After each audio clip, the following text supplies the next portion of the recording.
Et donc les vomissements cycliques, des épisodes répétés de vomissements, c'est peut-être la migraine. Ça ne veut pas dire nécessairement que ça va tourner à la migraine à l'âge adulte. C'est Anne Donnet, grande spécialiste de la migraine chez l'adulte et chez l'enfant qui nous en parle. Merci Anne.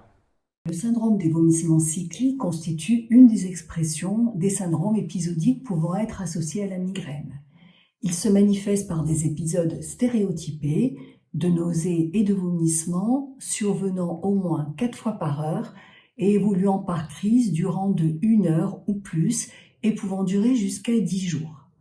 La crise évolue en 4 phases, une phase prodromale, c'est-à-dire de signes prémonitoires, une phase émétique, c'est-à-dire de vomissement, une phase de récupération, la 4e phase étant celle entre les crises qui est libre de symptômes. Les épisodes de vomissement sont souvent précédés de signes avant-coureurs, dits prémonitoires, à savoir irritabilité, fatigue, douleur abdominale ou pâleur.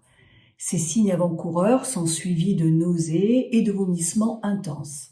Entre les crises, on décrit une résolution complète des symptômes. Une des caractéristiques de ce syndrome des vomissements cycliques est l'évolution justement cyclique avec une survenue régulière des épisodes de vomissement et avec une périodicité prédictible. C'est-à-dire que les parents peuvent signaler que l'enfant va faire 1 fois par mois, donc de manière très récurrente, à peu près au même moment du mois, un épisode de vomissement cyclique. Le point important est que les antécédents médicaux et l'examen physique ne montrent pas de signes de maladie gastro-entérologique. Par contre, des antécédents familiaux de migraine sont souvent retrouvés chez les parents. Le début se fait en général chez la petite fille entre 5 et 6 ans et l'âge de disparition se fait vers l'âge de 10 ans.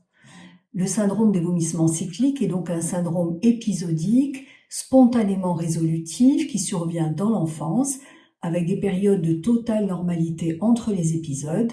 Le caractère cyclique est caractéristique et les crises sont prévisibles. Les caractéristiques cliniques de ce syndrome ont suggéré que le syndrome des vomissements cycliques est une pathologie liée à la migraine. En effet, en moyenne, 75% des enfants qui présentent un vomissement cyclique développeront ultérieurement une maladie migraineuse.